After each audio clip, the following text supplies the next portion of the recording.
Kilboy, yeah. Right, Pat Kilboy is with me, and you're very welcome. And we're going to Thanks, talk. Rowan. Well, we're already talking Nigeria and the Hausa people because you spent some time there. 2 years. 2 years. I spent in Kano, in the north of Nigeria. You were a teacher. I was a school teacher there. Yeah. Teaching history and geography. Wow. I was asked to teach West African history within a week of arriving there. That was a very swift learning curve. It was a swift learning curve, but I had the advantage over the kids because they all spoke Hausa. Hausa was their local language. Hausa. So is the Greek to the Hausa Sanuka or Sanu? Sanu Magita. Sanu Magita. Sanu Magita. Yeah. That means hello, sir. Hello, Sanu Magita. And the reply is Yawa Sanu. Yeah. I always got Fada. Because any white people that they'd met over the river, and in the north, very, very far north over the river, any white person they ever saw there was a father. Yeah. So I had to say, look, I'm a very special father. I have 5 babies and 16 grandchildren, that sort of thing. But it's Bature, that was the word in Kano for a foreigner. Yeah. A white Bature. Bature. Yeah. And then further down around Lagos in Sea Beach Village, out with in Topo Island, we came across the Agoyan people, the people of the welcomes. They were there, fishing people. Okay. But they're the happiest people in the world. The nice, I loved the Hausa people and the 2 years I spent with them. It's a tragedy now to see the Boko Haram business unfolding in the north of Nigeria because they're awfully keen on Western education. They are. Which is what the Boko Haram have banished. Yeah, they have indeed. But anyway, it's in the open now. And Boko Haram are at least, in some fashion, being taken on. They are. And I don't quite know how successful that's being, but things are moving. And maybe that's... Actually, I suppose at this stage it's appropriate to say the Bring Home Our Daughters campaign is... gotten massive support all over the world. Yeah. And it is a tragedy to see 200. Boko Haram's known all over the world now. They're known know all what over they the world. are. Yeah. And there's a greater focus. Next year is the elections, of course, there and in Nigeria. Good luck, Jonathan. That's right. Well, what he does. Is it still a democracy? Because when I was there... allegedly so. The Murtala Muhammad was the president, but he was assassinated. No, democracy is right. And really, strangely, we had felt for a long time, if Good Luck Jonathan's a Christian, if a Muslim man came in as president, then it would ease the pressure on the north. Yeah. But it's not going to solve the problem. You know? Listen, we're a long way in Gullion, Slieve Gullion from Kano and places in Nigeria, but it's geotourism. And you, sir, Pat Kilboy, you're organising a special cycling tour dealing with geotourism within the Ring of Gullion. Yeah. What's that about? Well, in actual fact, it's MCG, it's Mourne Cooley Gullion Geotourism who are organising this. And I went on a thing they organised for the solstice 6 months ago. And I met Siobhan Power and Vanessa Ryan and somehow I let it slip that I like cycling. So they asked me would I be interested in leading a tour around the Ring of Gullion to coincide with the Giro advent. Yes, of course. And I said, I'd go for a cycle anytime, anywhere.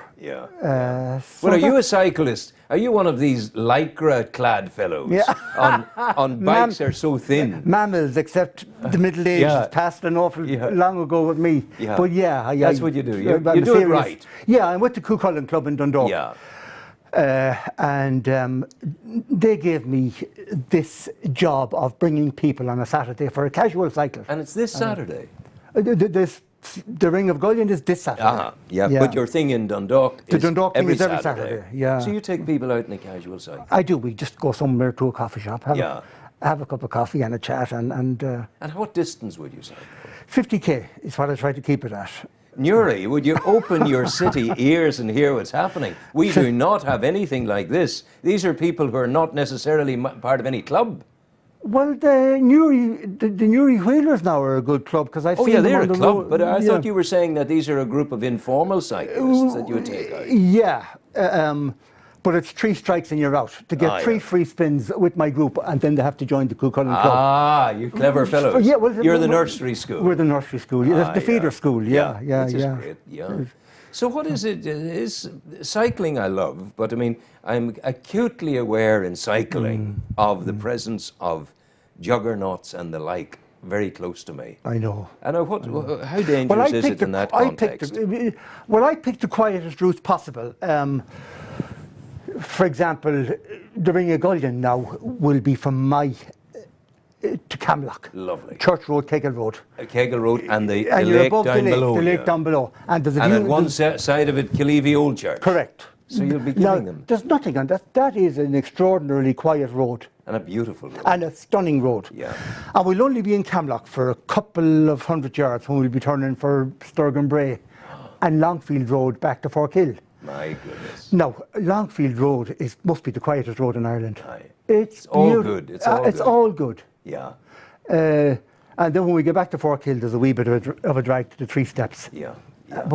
Then we go into the courtyard where MCG are providing refreshments. Good. May I tell you my story of Sturgeon Bray?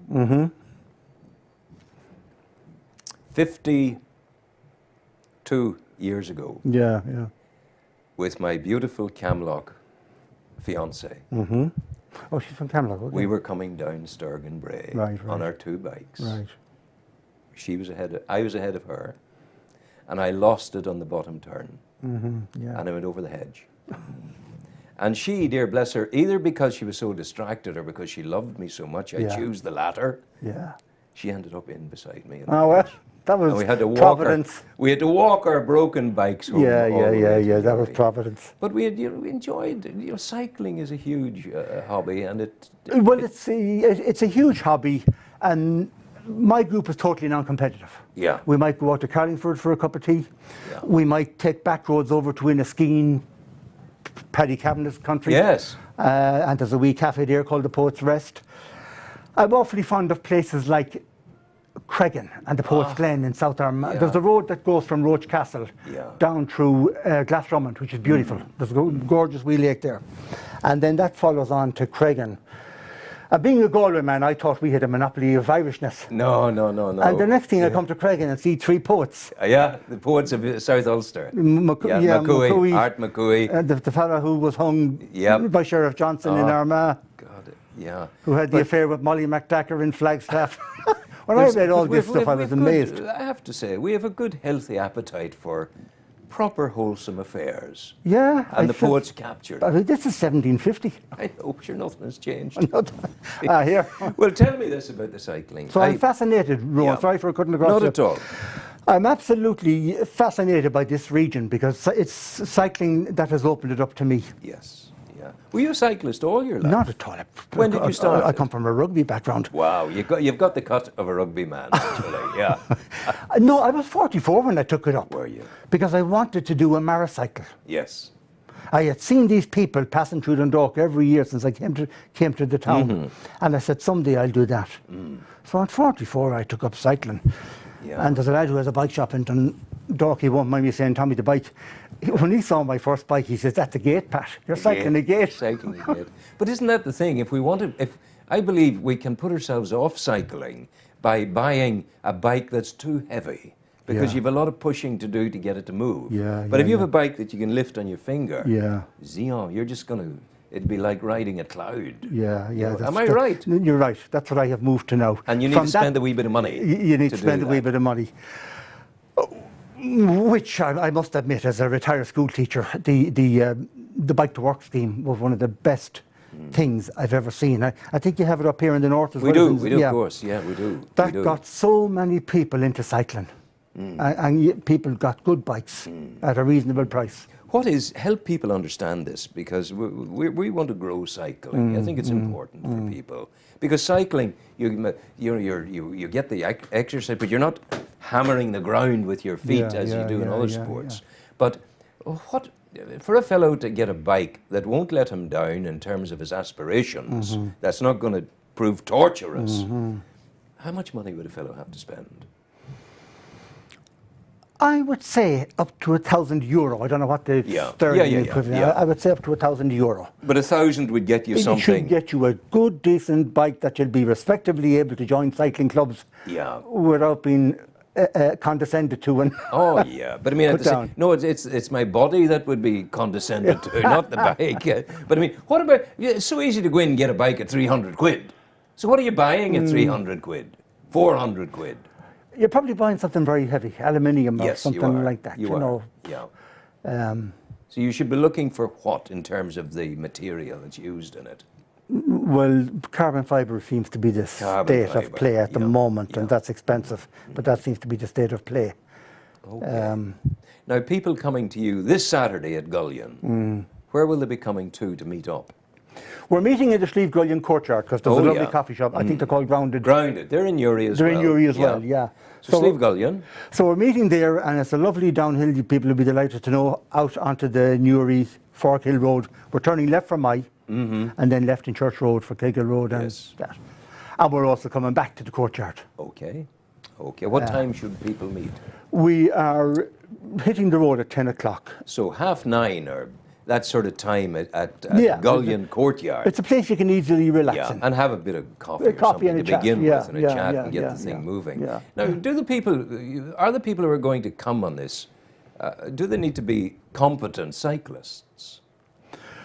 No, I have. When I was asked for my advice, I specifically designed it for people who would have ordinary bikes. It's only 15 miles or 25k. That should be within the compass of most people. It's to Warren Point and back. Correct. It's an easy kind correct. It's an easy run. And I've stayed away from hills as much as possible, except for Sturgeon Bray. Oh yeah, but I mean, one has to experience Sturgeon Bray. Yeah, and as one of our lads in the club says, there's no hill that you can't walk. That's right. There's no hill you can't walk. That's your ultimate gear. That's your ultimate. Without a doubt. Opt-out, yeah. Now, the business of going out on the bike and using the a bike. helmet, sorry, I should have said a helmet. Of course. It's compulsory, yeah. But helmets, it makes good sense. It does. But the gears help you. But you know what? Sometimes you can feel it's an awful effort to turn that wheel. And, you can, yeah. And the wheels. In and that if the case, wind's get off against and walk. you. Yeah, we're not in any hurry anywhere. Now, I know Sturgeon Bray is twisty and busy enough. Oh, it is. It's a busy enough spot. Yeah. But, get off, get single file. Yeah, and work it. We'll wait for you at the top, or they'll wait for me at the top, whatever the case may be. So it's about cycling, but it's also about geotourism. It's also about geotourism, Now, correct. Explain that bit of it to me. Well, this beautiful part of Ireland, and I mean that sincerely, as a Galway man, I really have fallen in love with this part of Ireland. This beautiful part of Ireland, I can't understand why it's not a major tourist mecca. You know, like Killarney or Wicklow or something. Or Galway, I cannot understand that. And the tourism people up here have decided that you need something to hang your coat on. And this has a unique geology in the Mournes, in Cooley and Gullion, based on volcanicity. Yes. There was a lot of volcanic activity here 35 or 40 million years ago. And it threw up things like the Mourne Mountains, which are granite, which is from the volcano. Yeah. And it threw up Slieve Gullion, and this ring dyke, which is the surrounding hills. Like I think Camlock Mountain might be one of them. Yes, I think it is. And a few other hills. The hills. Coolies are down there. The Coolies are down there, yeah. So they're using that to hang their hats on. Because once you have a central theme, tourism will hopefully expand. Of course. Will you be required on the Saturday gig, this Saturday coming, it's just 2 days away now, for goodness sake, will you be required to tell the people about the geo structures, the geography and the geology of the land? Will you be doing that? Well, when we're cycling, no, talking No, of course not, yeah. But when we stop at that viewpoint at Keiggle Road, yes, there may be a few questions. Yeah. So you'll be shooting the breeze. Nothing formal. I've taught geography for 35 years in O'Fee College in Dundalk. Yeah. And as I told you earlier on, having taught West African history a week after arriving in Nigeria, I think I can handle it. Yeah, absolutely. Not a bother to you. But we have a superb geologist with MCG geotourism people called Siobhan Power. I should have met her here. Oh, she could be a actually, Siobhan was the girl that asked me to come here. Where is Siobhan from? She's a southerner. She's from a place called Glenamaddy in Galway. We've talked about it. She's been in once or twice here. Yeah, she a told lovely me. lady. Lovely lady. Very, very lovely, genuine person. So it was hopefully that interest in the geology of our land will increase as a consequence of this. Yeah, because I really, and I sincerely mean this, I think I've fallen in love with up here, and it took the bike. My first 50% of my time I was blind, but once I started cycling and seeing the loveliness of it, and I've also got involved with the Dundalk Cycling Alliance. And what is that? It's an alliance that's trying to get school kids to cycle to school, and ease the pressure on the environment. So Mummy and Daddy says, oh no, Dundalk's much too busy. We couldn't let little Johnny or little Jill cycle to school. How do you deal with that? They have invested hugely in cycle lanes in Dundalk. Oh yeah, hugely. You've got that. Now, it would be lovely to see kids using them. That's the hurdle we have to get over. So that's their big project, because the amount of emissions we can put into the environment is limited. We're running out of time. Yeah, we are. Well, you're quoting Obama within the last month. We're running out of time. That's right. You know, we can't. It's now or never sort of job. You know. But also, you know, there's the personal environmental health of the individual. That Absolutely. You're making sure that you're aerobically fit, muscularly fit, correct, and that the whole school kids apparently are shockingly obese, and there's a serious weight problem. That's all this business. They don't seem to be half as mobile as we were as kids. You know. I played Cowboys and Indians. I played football. I played football where we put coats down for goalposts. That's right. I went over the walls into Edward Street railway station and stole grease out of the axle boxes to put on the tubing cover and on my boots. That's right. Actually, we have a lake at home in Loughrea in Galway. And whenever we weren't swimming in the lake, my father had us out in the meadow saving hay. And I mean saving hay. Forks and rakes, no tractors, nothing. Yeah, made you what you are. You're thinking... But to get back to the Dundalk Cycling Alliance, another thing that they're doing, they're building a cycle path from Dundalk along the old railway line to Greenore in Carlingford. Yes. From Carlingford up to Omead is complete. It's going to open next month. Is it really? Oh yeah, it's a beautiful walkway. You're joking me? Yeah, it's complete. I walked with my daughter the other day. So we'll be able to take bikes and do that? Yeah, no, not road bikes. No. Hybrids or more robust bikes. Yes. And the plan ultimately is to go all the way to Newry. When you get to Victoria Lock, go out onto the middle bank, and to come into Newry with a way through the car parks and then continue on along the towpath up to Portadown. For goodness so sake. Ultimately it should be possible. Fantastic. But the section along the Carlingford Lock is going to be beautiful. Oh yes, absolutely. And it's the Newry man who is the driver of that to a large extent. His name is Tony Lennon. He's a lecturer in the DKIT. Wow. And I was with Tony when he gave a presentation to some people over on the Green Bank. I forget who they were. Council. So that's the other thing that it's all. We have a good future ahead of us. Well, tourism should take off here. But you and I certainly I remember the time when the new industry was the leisure industry. Yeah, people said we are, because of computers, we are going to. This was the speak. Right. We are going to have so much free time that there's going to be a great industry in leisure. Now I remember it before there was leisure. I remember it when there was leisure. And it's bearing fruit. It's bearing fruit. Without a doubt. It is. And you have discovered cycling, and you're offering everyone the opportunity to so do as well. To tell you the truth, I have up to 30 people with me on a Saturday coming out for a cycle. Yeah. That's why we try and stay on quiet roads. Yes. And coffee shops are delighted to see us. They are, of course. They're delighted. Why wouldn't they be? Get fit, get on the bike, that's what it's about. And start this Saturday at the Slieve Gullion Courtyard at what 10 time? o'clock. 10 o'clock in the morning. If you want to have coffee there first, get in a little bit early. Enjoy your day. You'll be there at 10 o'clock. And you'll, a couple of hours? You'll be finished by 2 o'clock? 15 miles, 2 hours. 2 hours, you'll be finished by 12. lunchtime. And you'll be back at Slieve Gullion. You can settle in there and have your bite of lunch or whatever. Yeah, exactly. It's an adventure. It is. Well, it's stunningly beautiful. Yeah. Looking down on that lake from Kegel Road. And you might even take them in to see Kilboy Old Church. That's a slight detour off the road. It's nice. It's at the end of that road. If you take the road from Camlock with the lake down. At the end of that road, if you come out, you have Kilboy Old Church. Yes, there. I've seen it. Yeah. It's fantastic. It's ancient. It is. It's beautiful. It's wonderful. And Neve Manin as well, I think, is just slightly behind it. Listen, go well, Pat Kilboy. Thank you very much. God bless you and go well. Take care. Some music for you now. Nagode, as they say in Hausa. Nagode.